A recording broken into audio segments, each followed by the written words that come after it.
Hello everybody and welcome back to a brand new episode of our NASCAR 21 Ignition Career Mode. I hope you're all having a great day. Today we have some racing here at Atlanta Motor Speedway, so we go back to the cookie cutter mile-and-a-half racetrack here with Atlanta. So excited to get onto a larger track because that seems to be where the game actually does its best at with the AI and the actual driving model of the game and whatnot. So we start things off though on iRacing here with the Trucks and Xfinity Series races at Atlanta, and it was actually John Hunter Nemechek in the number 4 truck coming through to win here in Atlanta Motor Speedway for the Truck Series over his teammate there in that number 18 of, I believe that was Chandler Smith. There you see the order right there on your screen with Kaz Gralla there in P3. So I don't actually show the Xfinity Series race, but I do have the finishing order on the screen here for you guys. Now it's Justin Allgaier would hold off Austin Cindric and Ty Gibbs for the win in Atlanta in the Xfinity Series. Now as it was time to jump through into the Cup Series action here on the channel.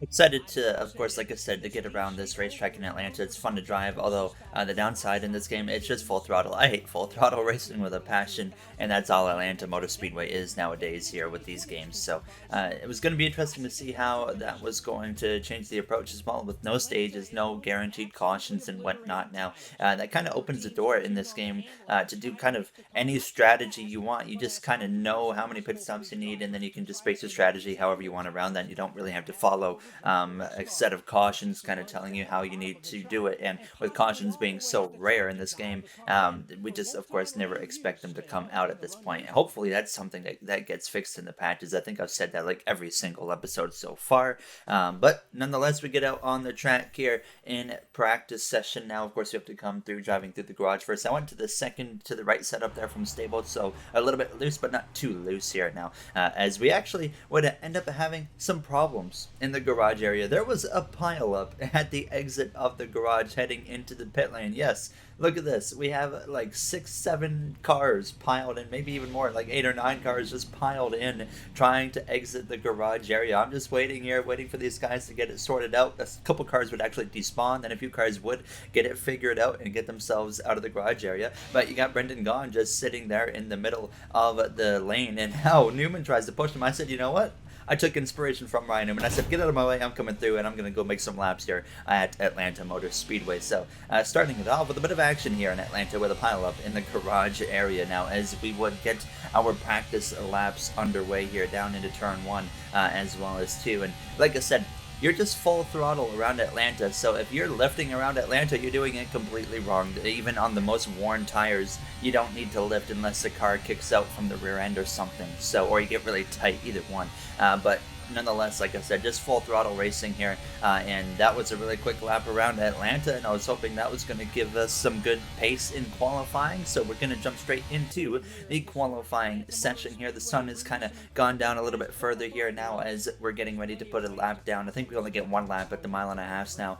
4 p.m. start time, is 70-degree Fahrenheit temperature. I do not know what that means, being not an American, so maybe you guys can let me know in the comments what 70 degrees Fahrenheit actually means. I would change it to the metric system or whatever, but that I think also ends up potentially changing the speed over to kilometers an hour, and I don't actually like using kilometers an hour, even though that's what I use, obviously, where I live here now. As we were on the pit lane, though, getting ready to go green here for our qualifying attempt. So when we've been qualifying at these mile-and-a-halves, we've only done, 2 of them, I think, so far. We've been kind of in the mid-20s, it feels like, both times, so I wouldn't be surprised if that's what happened once again here in Atlanta now as we get our lap underway, full throttle. The goal is simple, just keep it pinned and just get as close to that yellow line right there through the center of the corner as you can, and then of course get a little bit wider on exit now, and that would carry us across the line here with about a 31 or so second lap. Now it doesn't actually tell you what time you set in this game when you qualify, but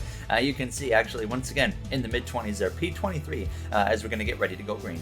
Welcome to the Folds of Honor Quick Trip 500. I'm Alex Hayden here at Atlanta Motor Speedway, home of the oldest asphalt surface on the NASCAR schedule. This track is rough and tire management is critical, so the perfect balance of speed and handling will come into play before the car starts sliding around out there today.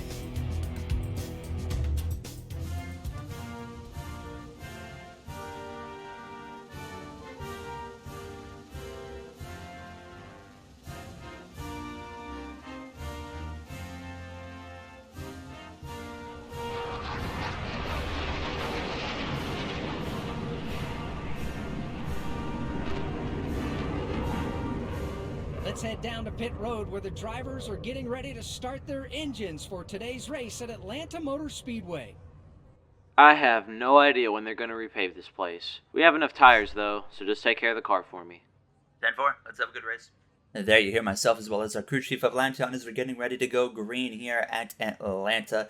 When are they going to repave this place? Well, we actually know now. They are going to repave it, or are currently in the process of repaving, but not only that, but reconfiguring at this racetrack here now as they're trying to promote just straight up pack racing here as we get underway at Atlanta now down towards turn 1. And I feel like mile and a half racing in NASCAR 21 Ignition is going to be exactly what you see from the NASCAR Next Gen car, just straight up pack racing the whole time it feels like here. Now you cannot escape it, and with how weird NASCAR 21 Ignition is, pack racing at these mile and a halves, terrifying. That's all I can say. That's the only word to really describe it now, as we just got this thing pinned through 3 and 4, and we're still losing ground now. The 52 of Balicki goes around our outside. Here comes Eric Jones in that RPM number 43 machine as we complete the first and opening lap. We lose a few positions here now, 81 laps, so a little bit of the longer side in terms of mile and a half racetracks here with the amount of laps that is. So we definitely got a good chunk of time here to make things happen, so I wasn't too concerned. And I've noticed a trend here over the more races that we do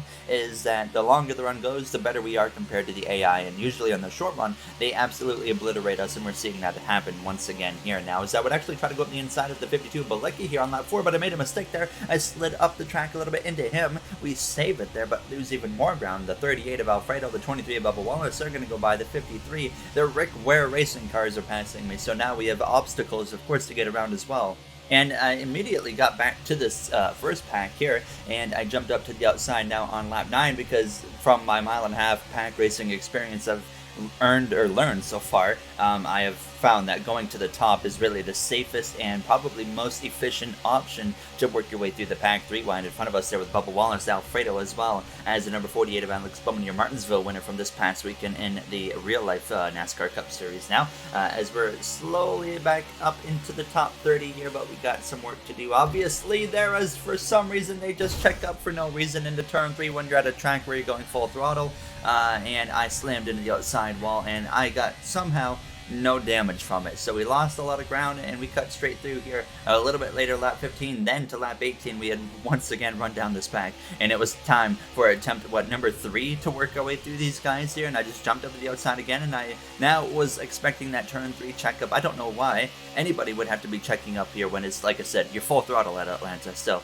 I don't know what was going on, but I just continued to go up to the outside here, 3 wide, and we would make it work this time. Third time would be the successful attempt here now as we would continue moving our way forwards now as we got Eric Jones side by side with the 7 of Corey LaJoie. Go to the outside of him here as well down towards turn 1, and sure enough up towards that top 25 we go, and we just continue on our way now. As you can see up ahead you got Cole Custer, you got Bubba Wallace, I believe Eric Almirola in that number 10 car as well. Jones fights back on the inside but not for long here as we would end up getting clear of him down into turn 3, just about 3 wide there in front of us now as we're going to look up the inside of that 41, and we're going to be the one to make it 3 wide actually with that 23 and the 10 of Wallace and Almirola, and back up into the top 21 we go here as we try to run down that number 14 of Briscoe to get up into that top 20 here with just 60 laps to go. We cut straight through to lap 29, almost 10 laps later here, and we were closing in on this main pack of cars. The goal here was to not make the mistakes I made with that first pack where it took me 3 separate attempts to get a successful shot to go through them, but then I saw everybody was pitting, so I make a late call to actually come in and pit as well on lap 29. I almost wrecked myself there, and then as we enter the pit lane I get slammed from behind from that DoorDash Toyota Camry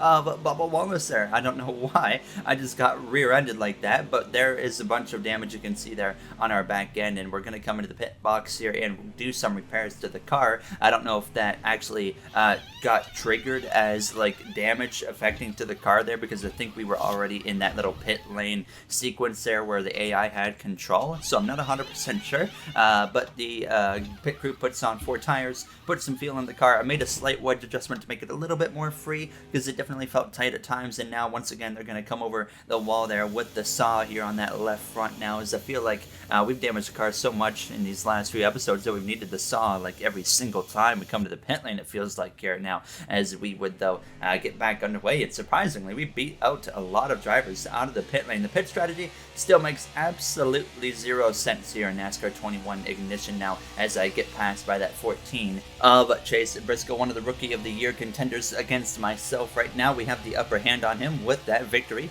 from whatever track it was recently. Las Vegas, that's where it was, where we were able to just stay out on strategy and win that race, of course, because everybody else had to come into the pit lane when they really didn't actually need to. So that's almost a bit of a trick. You can simply win races against the AI for usually if you just stay out of trouble, I feel like, and just don't be stupid with the strategy. So it's really, really interesting to see how that works in this game. But so far we've made a lot of stupid mistakes getting ourselves into trouble here as we pass Matt DiBenedetto. We're up into the teens now, so we're making progress up towards that top 10. Now the 21 of Matt DiBenedetto was way quicker than me. He would actually go to my inside here through 3 and 4, and I didn't really put pressure on him. I said, you know what, just take this position. We still got a long ways to go, 50 or so laps left in this race now, as we're going to close right up to that back bumper though of the 21 of Matt DiBenedetto down into turn 1. The 14's trying to have a look. I try to cover it off, and he is not going to let me get dumped by the 14 of Chase Briscoe. I pretty much dumped myself, to be honest with you, and around we go, and shocker, no caution comes out as we just completely destroy the outside wall, and we would have to get going right away here. Here's a look. We're going to get another couple of angles with that incident there. I completely came across the nose of the 14, and I just no explanation for that. That was 100% my fault. I was trying to defend over him. I thought I was going to be able to come down in time, and you're going to see right here, he's just diving it in, and I just come down across his nose. And then the 10 actually was the one that came through and cleaned me out. And then there's a glitch right there. When you look behind on another car, you can't actually see your own car. So now we were down in, 24th place, and I know the AI cannot make it to the end of this race without pitting, so there is one positive that we can still come into the pit lane ourselves and make it to the end of this race. So I wasn't really caring about their strategy. I was planning to come in on lap 41, and that's exactly what I would do. Now to lap 41, it was a simple pit stop. I just wanted 1 can of fuel just to make sure we can make it, and then 2 right side tires, and then just spend the extra seconds we have with taking less tires and less fuel by repairing the car here as much as we possibly can, because I mean, look at this thing, it is completely junked there. The front bumper has 3 different shapes going on. I don't even know how to describe it now, as one of the pit crew guys is going to come over and put some tape on the car, and we're going to get ourselves back out into this race. But we had an interesting Daytona 500. We had a up and down Daytona road course race, and then of course we went and won at Las Vegas. But we've had a lot of rough races other than that, including last episode in Phoenix, where we somehow finished top 10 when the car was trying to just drive itself into the inside wall head on every single lap after I put it in the wall enough times on the right side of the car here. So we were now hauling the mail compared to these AI drivers. We were the fastest car on the track at this point. The racing, once again, with the AI wasn't really that bad. The 1.5 miles is really starting to show the AI are pretty good. Now, of course, they're still really glitchy now, as when they come into the pit lane, it's a complete disaster still. But they still, when they're actually racing on track, they are actually pretty well done here on these 1.5 mile tracks. It's just myself making mistakes at this point here. This game, compared to NASCAR Heat 5, is not forgiving by any means, and I think that's something I'm still trying to adapt to from NASCAR Heat 5. But now to lap 54, the second round of pit stops for the other AI drivers underway here now. So we're going to see where we cycle out at this point, and I can tell you we were 2 laps down at this point because of just how weird the strategy is. Not because of our extra pit stop, but even after we made our first pit stop, we were a lap down, and for some reason, some cars are able to just take maybe a splash of fuel and still be faster than everybody, even with no tires. So it's really weird, and then they put you a lap down and they still drive away. It doesn't make any sense here now. So something that Motorsport Games needs to work on for sure. But less than 20 laps to go at this point, and surprisingly we're up in the top 20, which I was certainly not expecting with how this race had gone. So now just really trying to make sure I bring this thing home, and I'm pretty much in no man's land at this point, other than the cars that I was faster than. But at this point there was none of those around. Everybody around me had come in and made their pit stop significantly longer after, or significantly far after I had made my second pit stop, so their tires were way fresher and I couldn't run down anybody in front of me. So the rest of this race was really just myself with myself here now, as I'm just not able to battle anybody, obviously. Now, no pressure from behind at this point. Kyle Larson was the closest, about 6-7 seconds back, and then up in front of us, they were like 5 to 6 seconds in front of us. So it was no man's land for the rest of this race here. Now less than 10 laps remain in Atlanta, and I was kind of happy about this because now I know I'm not going to be able to wreck myself here off of somebody's front bumper this time around.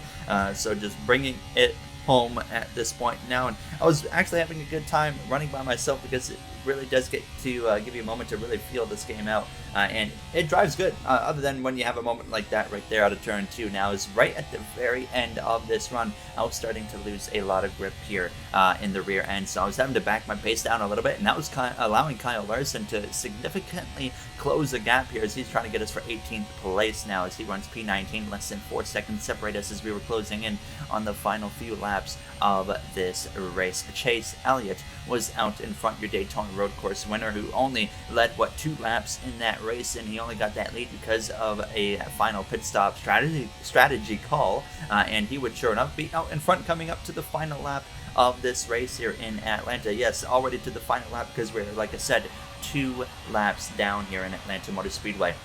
Now less than 3 seconds between myself and that Hendrick Motorsports driver of Kyle Larson here as we come through to start the final lap. So it was, once again, it had its ups and downs here today in Atlanta, where we of course had our hiccups at the beginning of this race there, getting on the apron, getting into the outside wall after some contact with some drivers. We worked our way back to the pack, got close to the top 10, and then I wrecked myself off of the front bumper of the 14, and then we somehow still managed to rally back for a pretty solid finish here, considering the situation with putting ourselves head on into that outside wall here in P18. So Chase Elliott wins for the second time this season, the first multi-time winner on the season. We come through to cross the line for 18th place in Atlanta Motor Speedway. Kyle Larson there just behind in 19th, and Joey Logano there was on the lead, a lap still behind him, and ends at P7. So Elliott, Byron McDowell, Harvick, and Kyle Busch are top 5. McDowell runs way too good in this game. That's something that as well needs to be addressed. And then you see Christopher Bell as well as Quinn Helf both had mechanical failures. They would be out of this race earlier than anticipated here now. So like I said, up and down episode here to say the least. Now as you see, the playoff grid, 5 drivers currently locked in, including myself with that lucky win in Las Vegas. Now as you look down towards the bottom of the playoff grid, you got Chris Buescher there for Roush Fenway Racing, currently the last driver in, and it doesn't tell you how far someone is below the playoff line and how far above, which is annoying, but you can obviously figure it out pretty quick there by looking at the overall points that they have. So as always, if you guys enjoyed, you know what to do. It was a way better experience this time around than it was at Phoenix, but I still put myself in trouble. In the next one, we have Bristol Dirt. That scares me. I'm terrified for that one. I feel like that's going to be the worst race we've ever had in a NASCAR video game career mode that I've ever done. It's going to be terrifying, but I'm up for the challenge. I cannot wait to see how that one goes. So stay tuned for that. And of course, before we end it, just want to say thank you to the Go On Racing members of MJ, Joseph 9001, Timothy Arline, Hayes Gaming, Brett Durward, Dark Gengar Gaming, AJ Vasura, Russell Dixon, Kenneth Barnett, Dana9302, Speed Demon 341, Ellis Emery, D Muzzy65, as well as Joe Brett. I appreciate you guys' support, and I'll see you guys in the next one. Have a great day, everybody.